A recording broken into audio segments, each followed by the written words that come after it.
এখান থেকে যাবেন সিলেট সিটি কর্পোরেশন এলাকায়, সেখানে সুধী সমাবেশে তিনি অংশ নেবেন, যেখানে আসলে সিলেটের সুশীলরা থাকবেন এবং সিলেটের বিভিন্ন সমস্যা এবং তাদের কথা তিনি শুনবেন।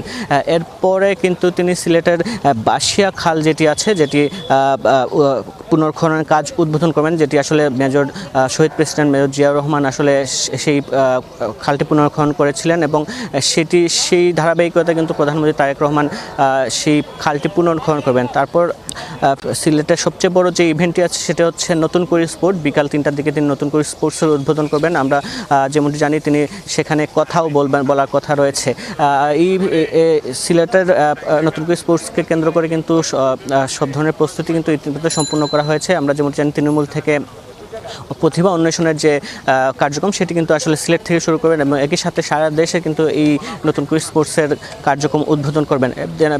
দিনের শেষে কিন্তু তিনি নেতাকর্মীদের সাথে একটি সমাবেশ করবেন, সেটি হচ্ছে সিলেট শিল্পকলা একাডেমি। সেখানে কিন্তু তিনি নেতাকর্মীদের কাছে বিভিন্ন নির্দেশনা দেবেন এবং দলীয় কার্যক্রম পর্যবেক্ষণ করবেন, এমনটা কিন্তু আমরা শুনেছি।